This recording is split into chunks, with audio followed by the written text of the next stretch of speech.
ہم جیتے جی بندے کی قدر نہیں کرتے۔ جب انسان زندہ ہوتا ہے تو ہمیں اس کا احساس تک نہیں ہوتا۔ ہم اس کو وہ باتیں لگاتے ہیں کہ جو اس کے وہم و گمان میں بھی نہیں ہوتی، اور ہمیں یہ نہیں پتا ہوتا کہ ہم کتنے دن کے مہمان ہیں، ہم کب تک آپس میں مل کے رہ رہے ہیں، کب تک ہمارا تعلق ہے، یا اس دنیا میں ہم نے کب تک رہنا ہے، یہ کسی کو کچھ پتا نہیں ہے۔ لیکن ہم ہر وقت اپنے سامنے والے کی کوتاہیاں ہی نکالتے رہتے ہیں، اس کی خامیاں ہی بیان کرتے رہتے ہیں، ہر وقت اس کو تنقید ہی کرتے رہتے ہیں، اچھی بات اس کے متعلق نہیں سوچتے، کسی سے اچھی بات نہیں کرتے۔ کیوں؟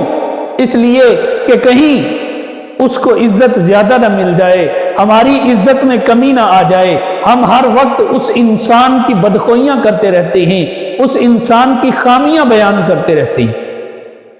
لیکن وہی انسان جب ہم سے جدا ہو جاتا ہے، وہی انسان جب اس دار فانی کو چھوڑ کر اللہ رب العزت کے پاس پہنچ جاتا ہے، تو پھر اس کے بعد ہمیں اس انسان کی قدر ہوتی ہے، پھر ہمیں سوچ آتی ہے کہ یار وہ تو بڑا اچھا آدمی تھا، ہم اسے اتنی باتیں کرتے تھے، وہ ہمیں کچھ نہیں کہتا تھا، ہم نے اس کی یہ خامی بیان کی، ہم نے اس کی یہ خامی بیان کی ہے، اس نے ہمیں کچھ نہیں کہا، اس کے وجود سے ہمیں یہ فائدہ ہوا، اس کے وجود سے ہمیں وہ فائدہ ہوا، وہ تھا تو ہمارا یہ کام ہو گیا، وہ تھا تو ہم اس مشکل سے نکل آئے، پھر ہمیں اس کی ساری خوبیاں یاد آ جاتی ہیں۔ میرے بھائیوں، جب انسان زندہ ہے تو اس کی قدر کرنا سیکھیں، مرنے کے بعد تو پھر سب ہی قدر کرتے ہیں۔ وہ ہم کہتے ہیں نا پنجابی میں کہ انسان دی قدر ادو آندی ہے یا مر گیا آندی ہے یا ٹر گیا آندی ہے، یا وہ ہم سے جدا ہو جائے، کہیں چلا جائے، تب اس کا احساس ہوتا ہے، یا پھر وہ زندگی سے، اس دنیا سے چھٹکارا حاصل کر کے اللہ رب العزت کے پاس پہنچ جائے تو پھر اس کی قدر ہوتی ہے۔ تو قدر انسان کو پہلے کرنی چاہیے، ایک دوسرے کا احساس ہونا چاہیے۔ جس انسان کے اندر احساس نہیں ہے، جو دوسرے کی مشکل میں اس کا ساتھ کھڑا نہیں ہوتا ہے، جو دوسرے کی مصیبت میں اس کا بھائی بن کر، اس کا بازو بن کر کھڑا نہیں ہوتا، وہ انسان نہیں ہے، اس کے اندر انسانیت نہیں ہے۔ میرے محترم دوستو، ابھی قدر کریں، ابھی ایک دوسرے کا احساس کریں، ایک دوسرے کے بازو بنیں، مت سوچیں کہ وہ غریب ہے، وہ امیر ہے، ایسی کوئی بات نہیں ہے۔ انسان کی قدر کریں۔ جب ہم ایک دوسرے کی قدر کرنے لگیں گے تو یہ معاشرہ پروان چڑھنے لگے گا۔ جب ایک دوسرے کو عزت دینے لگیں گے تو ہماری دنیا بھی بن جائے گی، آخرت بھی بن جائے گی۔ مولانا روم رحمت اللہ علیہ نے ایک عجیب واقعہ لکھا ہے، فرماتے ہیں کہ ایک عطار نے، عطار خوشبو بیچنے والا، ایک عطار نے ایک طوطی پالی اور اس طوطی کو اپنے دکان پر رکھا ہوا تھا۔ طوطی، مینا، اس کو اپنی دکان پر رکھا، جو بھی کوئی گاہک آتا وہ طوطی، وہ مینا جو تھی اس کو سلام کرتی، اگر کوئی سلام کرتا تو اس کو جواب دیتی، اس کا حال احوال پوچھتی۔ خیر، لوگ اس کے پاس آنا شروع ہو گئے۔ لوگوں نے کہا کہ یار کہیں اور بھی تو جانا ہی ہے، اسی عطار کے پاس چلتے ہیں، اسی سے خوشبو لیتے ہیں اور اس کی طوطی سے کچھ باتیں کریں گے، دل بہل جائے گا، کتنی پیاری باتیں کرتی ہے۔ لوگ جاتے، خوشبو کے بہانے اس طوطی کے ساتھ باتیں کرتے، ہنستے، وہ طوطی ان کو ہنساتی اور وہ خوشبو لیتے، واپس آ جاتے، دونوں کا ٹائم پاس ہو جاتا۔ بعض دفعہ تو ایسا ہوا کہ بچے اپنی ماؤں کے ساتھ، اپنے والدین کے ساتھ ضد کرتے کہ ہم نے اسی کے پاس جانا ہے، اسی دکان پہ جانا ہے، ہم اس طوطی سے باتیں کریں گے، آپ وہاں سے خوشبو لے لینا۔ قدرت خدا کی کہ اس عطار کے پاس رش لگا رہتا تھا، گاہک زیادہ آنے شروع ہو گئے، اس کی بکری زیادہ ہونے لگ گئی، اس کے تو دن بدل گئے۔ ایک دن ایسا آیا کہ وہ عطار جب شام کو اپنی دکان بند کر رہا تھا، اپنی چیزیں سمیٹ کر رکھ رہا تھا، تو طوطی کو پنجرے میں بند کرنا بھول گیا اور دکان بند کر کے چلا گیا۔ طوطی اندر سمٹ کر بیٹھ گئی۔ اب جب آدھی رات ہو گئی تو بلی بولی، طوطی کو اس بلی کی آواز سنائی دی، طوطی سہم گئی۔ اس نے پھڑپھڑانا شروع کیا، وہ شیشیاں پڑی ہوئی تھیں عطر کی، وہ ایک دوسرے سے ٹکرائیں، وہ نیچے گری، آواز اور زیادہ ہوئی، طوطی پھڑپھڑانے لگی، طوطی وہاں سے اڑی تو اندھیرا تھا، اسے کچھ پتا نہیں تھا، سامنے الماری میں دوسری شیشیوں سے جا کے ٹکرائی، وہ بھی گری۔ چنانچہ کافی شیشیاں آپس میں، آپ لوگ جانتے ہیں کہ جب ترتیب کے ساتھ رکھی ہوئی ہوں تو کوئی ایک بھی دوسری سے ٹکرا جائے یا ایک بھی گر جائے تو اوپر سے 4-5 ویسے ہی گر جاتی ہیں۔ چنانچہ وہ کافی شیشیاں گریں اور ٹوٹ گئیں۔ صبح کو جب وہ عطار دکان کھولنے آیا، اس نے دکان کھولی، کیا دیکھتا ہے کہ اندر وہ شیشیاں گری ہوئی ہیں اور عطر سارا بکھرا پڑا ہے، شیشیاں ٹوٹی ہوئی ہیں۔ اس نے طوطی کی طرف دیکھا، طوطی سہم کے بیٹھی ہے، اس نے طوطی کو پکڑا اور اس کے سر پہ مارنا شروع کر دیا، یہاں تک لکھا کہ جوتوں سے اس کے سر پہ مارا، اور ایسے مارا کہ اس طوطی کے سر کے جو بال تھے وہ گر گئے۔ اس کے بعد اس نے اس طوطی کو چھوڑا، دکان لگائی اور بیٹھ گیا، لیکن طوطی نے بولنا چھوڑ دیا۔ جو بھی آتا اس سے باتیں کرتا، اس سے سلام کرتا، طوطی کو جواب نہ دیتی۔ 1 دن 2 دن 4 دن ہفتہ، آہستہ آہستہ لوگ اور اس کے گاہک جو ہے وہ کم ہونا شروع ہو گئے۔ اس نے بڑا منایا اس طوطی کو کہ مان جائے، بڑی منتیں کی، بڑی سماجتیں کی اس کو منانے کی، لیکن طوطی نہ بولی۔ بالآخر لوگوں کا اور گاہکوں کا رش اس کے پاس کم ہو گیا۔ اب اس کو احساس ہوا کہ یہ جو میرا نقصان ہوا تھا یہ تو بہت کم تھا، اس طوطی کا فائدہ مجھے بہت زیادہ تھا، مجھے روز کی اتنی کمائی ہو جاتی تھی، اگر تھوڑا سا نقصان ہو بھی گیا تو مجھے برداشت کر لینا چاہیے تھا، اس میں غلطی بھی تو میری ہی تھی، اس بیچاری کی تو غلطی بھی نہیں تھی کوئی۔ چنانچہ بڑی منتیں کی، بڑے ترلے کیے، نوافل پڑھے، اللہ سے دعائیں مانگی، یا اللہ یہ طوطی بولنا شروع کر دے، لیکن طوطی نہ بولی۔ میرے محترم دوستو، یہی حالت ہماری زندگی کی ہے۔ کسی شوہر سے اس کی بیوی ناراض ہو جائے تو پھر وہ اس کے پیچھے پیچھے پھرتا ہے کہ یہ کسی طریقے سے میرے سے بات کرے، یہ نہیں پتا کہ ہم نے اس کا دل ہی کیوں دکھایا ہے۔ اور اگر کسی بیوی سے شوہر ناراض ہو جائے تو پہلے تو وہ اسے باتیں سناتی رہتی ہے، لیکن جب وہ بولنا چھوڑ دے پھر اس کے پیچھے پیچھے پھرے گی کہ اس نے مجھ سے منہ کیوں موڑ لیا ہے۔ تو میرے محترم دوستو، پہلے قدر کرنی چاہیے، جو وقت ہوتا ہے اس وقت کو سنبھال لینا چاہیے۔ بہرحال قصہ مختصر، مولانا روم لکھتے ہیں کہ اس طوطی نے بولنا شروع اور بولنا بند کر دیا، اور گاہکوں نے آنا چھوڑ دیا، بچوں نے آنا چھوڑ دیا، بڑوں نے آنا چھوڑ دیا۔ حکیم صاحب وہ عطر فروش سارا دن دکان پہ بیٹھے رہتے، کوئی گاہک نہ آتا، کوئی 1-2 آتے، بیٹھ کے مکھیاں مار کے چلا جاتا۔ ایک دن بیٹھا ہوا ہے تو اس کے پاس ایک فقیر آ گیا مانگنے کے لیے۔ اس فقیر کے سر پہ بال نہیں تھے، وہ گنجا تھا۔ وہ جیسے ہی اس عطر فروش سے آ کے سوال کرتا ہے مانگنے کا، تو وہ طوطی نے اس کو دیکھا تو وہ ہنس پڑی اور بولنے لگی کہ کیا تیرے سے بھی شیشیاں ٹوٹی ہیں؟ تو نے بھی شیشیاں توڑی ہیں؟ وہ اس کی طرف حیران ہو کے دیکھتا ہے۔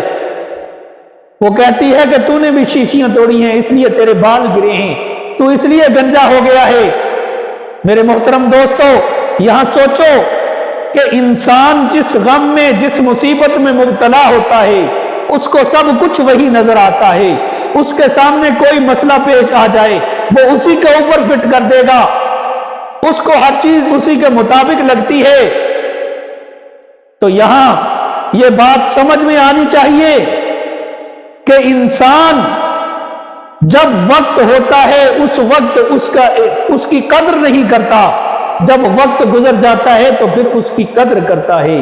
ایسے ہی اس طوطی کی طرح انسان غلط فہمی کا شکار ہو جاتا ہے، بعض دفعہ انسان بات کوئی اور کر رہا ہوتا ہے لیکن اس کا مطلب غلط لے لیتی ہیں۔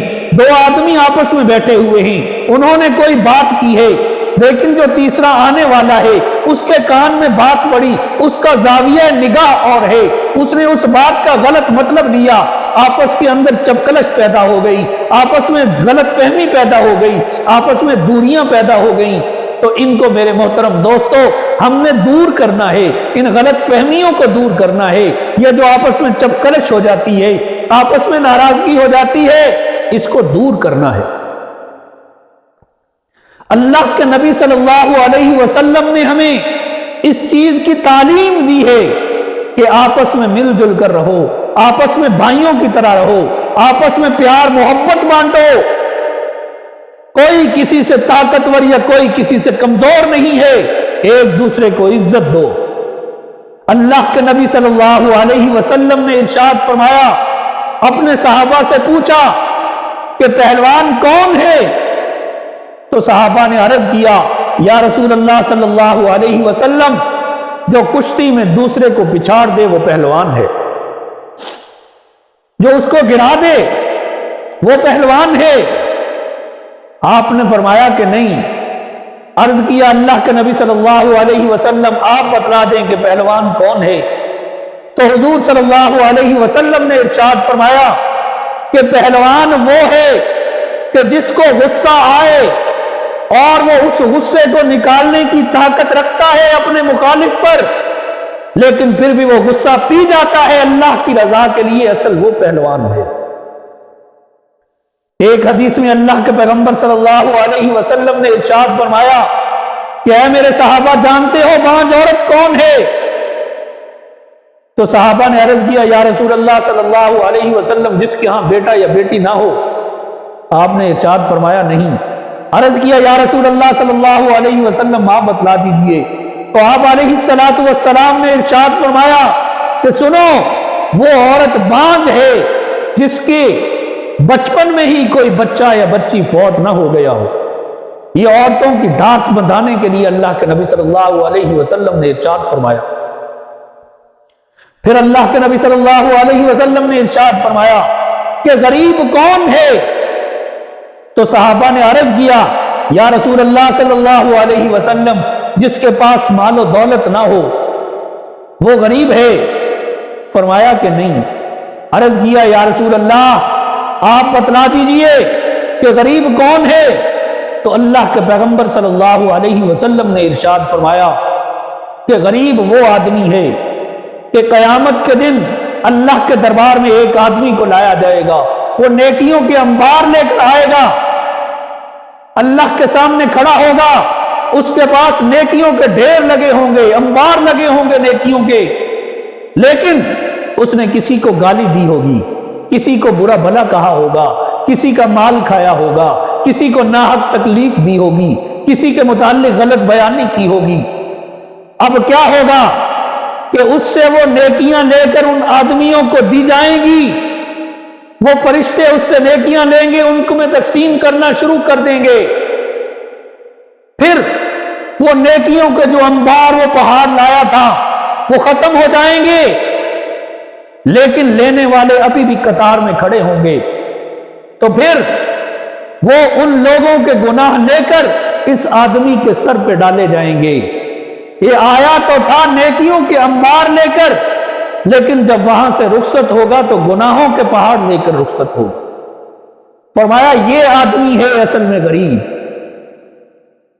اس لیے کسی دوسرے کو برا بھلا کہنا، کسی دوسرے کو تنقید کرنا، کسی کے متعلق غلط بات کہنا، کسی کو گالی دینا، کسی سے حسد کرنا، کسی کی غیبت کرنا، یہ بہت بری بات ہے، ہمیں اس سے بچنا چاہیے، اس سے احتیاط کرنی چاہیے۔ میرے محترم دوستو، کل قیامت کے دن ہم کیا کریں گے؟ اگر کسی نے ہمیں یہ کہہ دیا یا اللہ اس نے دنیا میں مجھے گالی دی تھی، اس نے مجھے کمینہ کہا تھا، اس نے مجھے ذلیل کہا تھا، اس نے میرے متعلق یہ بات کی تھی، تو وہاں پہ تو میرے محترم دوستو نیکیوں کا سودا ہے، وہاں تو نیکیاں جانی ہیں، لہٰذا وہ ہم سے نیکیاں لے کر اس کو دی جائیں گی۔ تو اس لیے احتیاط کریں کسی کے متعلق کچھ کہنے سے، حسد کرنے سے احتیاط کریں، حسد بڑی ہی بری چیز ہے۔ اللہ کے پیغمبر صلی اللہ علیہ وسلم نے ارشاد فرمایا، الحسد یأکل الحسنات کما تأکل النار، حسد نیکیوں، نار الحطب، حسد نیکیوں کو ایسے ہی کھا جاتا ہے جیسے کہ آگ لکڑی کو کھا جاتی ہے۔ تو میرے محترم دوستو، حسد کرنے سے کیا ملے گا؟ اپنا ہی نقصان ہوگا۔ کسی کی غیبت کرنے سے بچیں، غیبت بہت بڑا گناہ ہے۔ اللہ کے نبی صلی اللہ علیہ وسلم نے ارشاد فرمایا، الغیبت اشد من الزنا، کہ غیبت تو زنا سے بھی بڑا جرم ہے۔ آپ غیبت کر رہے ہیں، جس کی کر رہے ہیں اس کے گناہ دھل رہے ہیں اور تمہاری نیکیاں اس کی طرف جا رہی ہیں۔ تو میرے محترم دوستو، بہرحال بتانے کا مقصد یہ ہے کہ ایک دوسرے کے ساتھ پیار محبت سے پیش آئیں، ایک دوسرے کی قدر کریں، ایک دوسرے کا احساس کریں۔ جب انسان ایک دوسرے کی قدر کرے گا، ایک دوسرے کا احساس کرے گا، تو اللہ رب العزت اس کو اجر سے نوازیں گے۔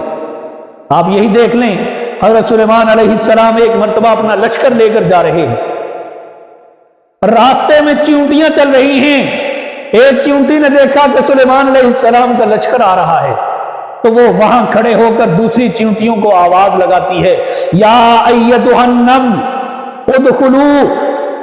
ادخلوا مساکنکم، کہ اے چیونٹیوں اپنے گھروں میں داخل ہو جاؤ، اپنی بلوں میں داخل ہو جاؤ، سلیمان علیہ السلام کا لشکر آ رہا ہے۔ اس چیونٹی کی یہ ادا کہ اس نے اپنی دوسروں کا خیال رکھا، اللہ رب العزت کو اتنی پسند آتی ہے کہ اللہ رب العزت اس کا ذکر اپنے کلام پاک قرآن مجید میں کر دیتے ہیں۔